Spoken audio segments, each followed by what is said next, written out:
Hello everybody, welcome back to the World of Wraith YouTube channel. I got with you guys again, another market watch. Real quick, this is not financial advice. This is just me, a guy who likes cats and likes flesh and blood, and I be on TCG players, so trying to make some videos. Next up, I want to say shout out all the subscribers. I'm pretty close to 260, so thank you every single one of you. I appreciate y'all. Appreciate everybody that comments, likes the videos. Without further ado, let's get started. Provoke EA. I remember when this card was announced, I thought it was pretty insane. It's not seeing a lot of play right now, but I do think this is a crazy warrior card, and I do think it could go up in the future. So if you're a warrior player, I think right now is a really good time to pick it up. 30 for the EAs, 32, 34. If you could find a seller on like Facebook or someone you know locally at your LGSs, get a little deal off of it. Yeah, I think it's a pretty good steal. Next up, I want to talk about generics. For all the people joining the game, or maybe people that have been playing the game but don't really have generics, let me tell you, generic cards in this game go up over time almost 100%. Cut through the facade, this was like a $7 card. Now it's like 11-ish. Yeah, this was like at 15 at one point. So 11, it's gone down a little bit. Rainbow Foot's 15. This was like super high up at one point. Let me see what they've been selling for real quick. Yeah, check it out. Rainbows were selling for 20, 26, 25. The market has replenished the quantities a little bit. I would say if you don't have this, this is a good time to pick it up. Rainbow foils, regular non-foils. I would put a little bit extra and get the rainbows, but I would highly recommend getting this. Just a 3 for 7, it's a popper, destroys auras, and it's a generic. That's the most important part. Ron Remains, this was like a $2 card. Yeah, around there. A lot of people are speculating that Necromancer might play this. I don't necessarily think Necromancer will play this, but I do think this card has a lot of value in the future, especially for a blue that blocks 3. $6, slowly going to $8 once these sell. More like 9. So I don't know if it's a good time to pick it up, but it's something worth keeping your eye on. Dual threat. I only think Ira's really playing this card, but this card's kind of crazy. On the right decks, it's a 1 card 6, which is a lot of value. It's about $6, slowly going up to 7. I would highly recommend, just owning your playset if you don't. The rainbow foils are not that much more expensive, so probably better to buy your rainbow foil playset. Now, Censor. This card is kind of where I think generic cards could go. This is a 1 for 5. The on hit is actually really skillful. Like if a new player uses this, they might not even know what card to call. I don't know if they'll even check the graveyard. They might not even know the best card that their opponent can have. It's a very skillful card. Just goes to show you, even this card that I don't think sees a lot of play. It's a good card, but I don't think it's seeing a lot of play. It's $20 for the non-foil. I think just because it's generic and it has good utility, this is where a lot of generic cards go. 25 for the rainbow foil. Erase face is kind of the same thing. I think when I came into the game, maybe I got my erase face for maybe like $7. So generic 2 for 6. And this card's only going to get better with time. Like this stops Macanologists that want to boost. Stops cards being draconic, which draconic heroes care a lot about their draconic chain links. It doesn't really do a lot against Aurora in terms of like stopping her cards being lightning. But in general, the fact that your opponent's card loses lightning or earth can come up and be very impactful. Let me see how much the rainbow foils are. 27-ish for the rainbow foils. Yeah. The crazy thing about Race Face is I don't know if it's gonna get reprinted in the treasure pack. Flesh and Blood is very weird when it comes to reprints. I think this is a good card for you to own as a player. It's just 2 for 6 and come in a lot of your decks. Who knows what's in the treasure pack, but buying it just to have in your collection for when formats call for it. I remember when Syndra was doing really good. This was like seeing a ton of play. If you don't have your playset, I would get my playset. Quick dodge flexors, guys, this recently spiked, and I think this kind of goes to show you where generics go. Uh, this was like, yeah, check this out. Rainbow foil, basically 70, 67, 67, 67. It might be because of national season and Pro Tour London coming up, but still, this was like a $70 card. Boom, 91 for one seller. This is basically 100, like especially after taxes. So if you didn't pick this up while it was at 67, uh, might be worth waiting after nationals, but make your own call because this could easily just fly off the market, and this could be like 120 after nationals, and like, oh, a bunch of decks are running it in the top 8. People just buy it out.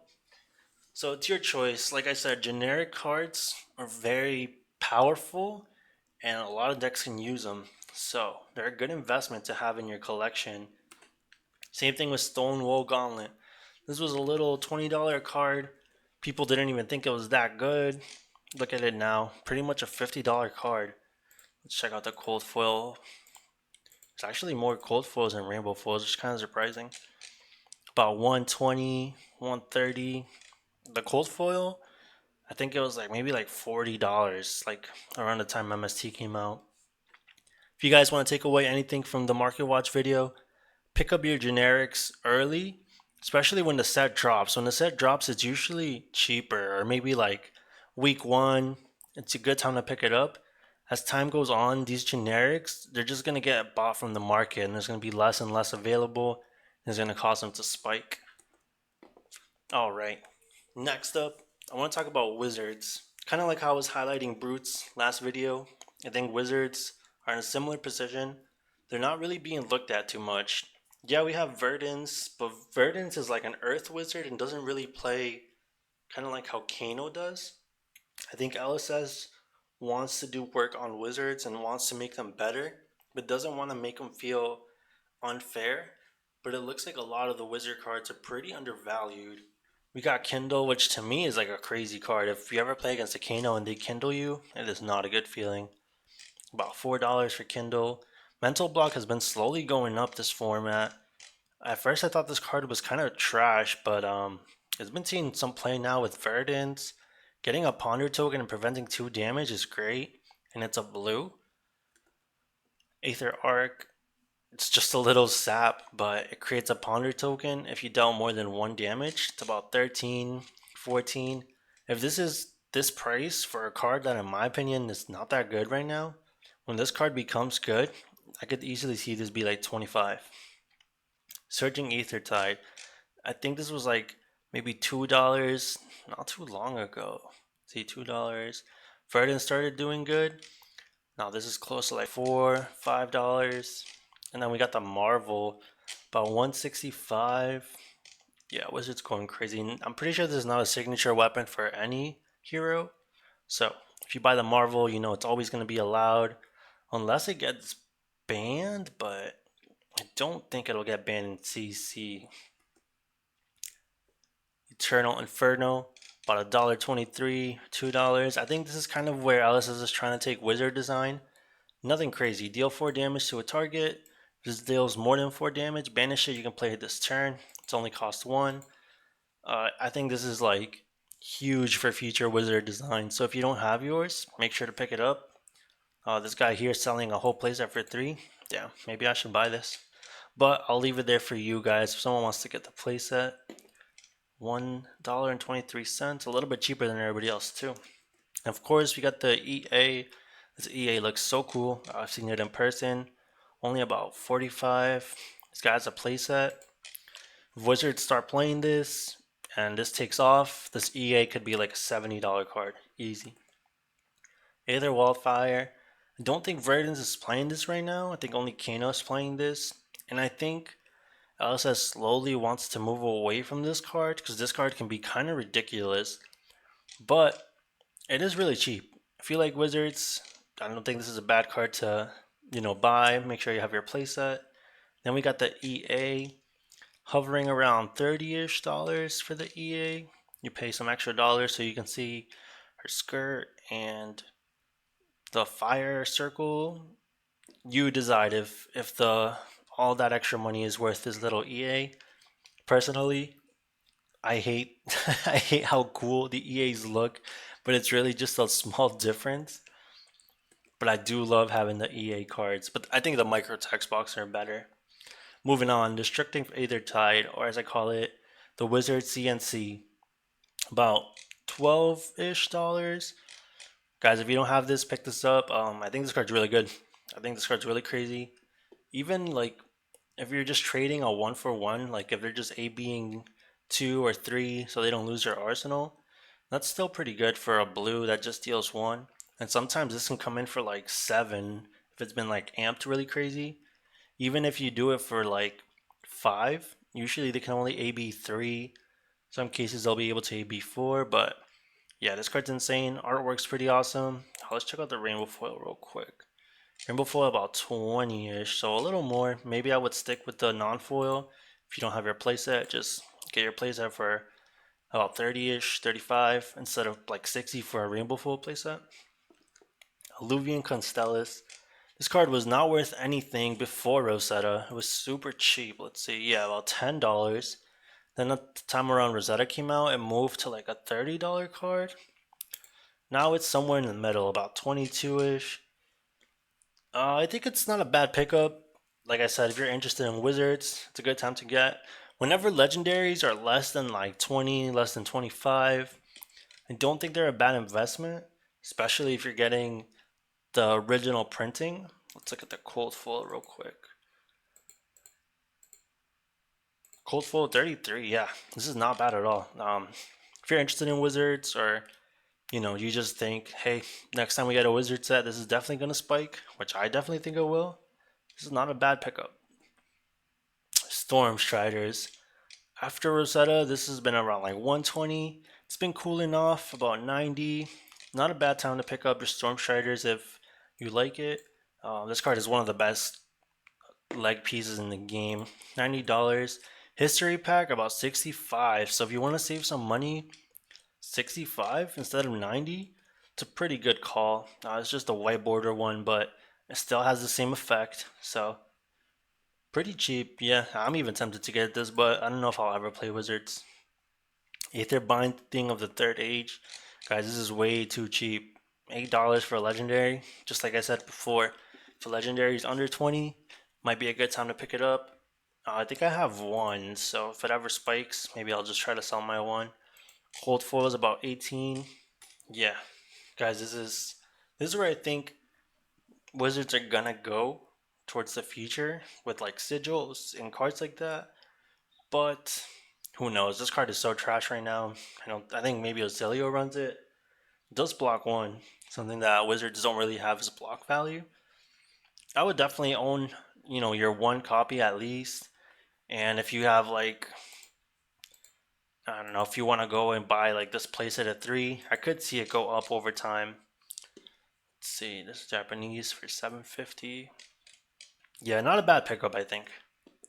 Sigil of Cycles. This has been going up, I think, because of Gravy Bones. Gravy Bones can run this.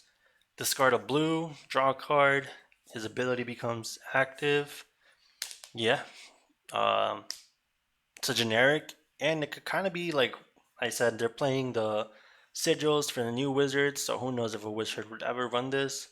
But something to note, this definitely spiked. This was like, I think maybe like $15 not too long ago.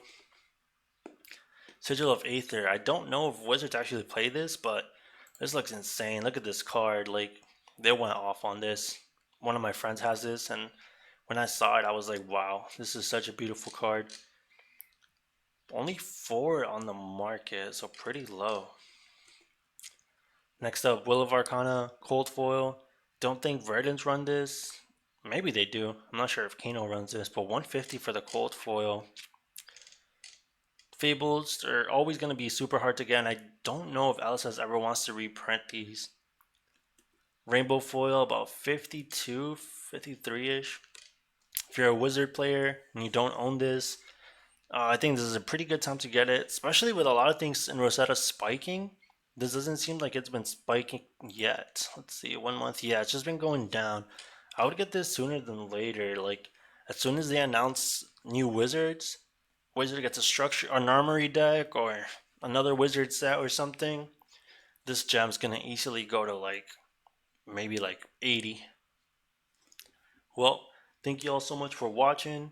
If you guys like this type of content, hit that subscribe button down below, leave a like, and let me know in the comment section down below, do you think wizards are going to be forever in that weird, like, oh, they're good if people don't prepare for them, but they're bad if people prepare for them? Or do you think one day they'll just be a solid class that's in the meta? Thank y'all for watching. Peace.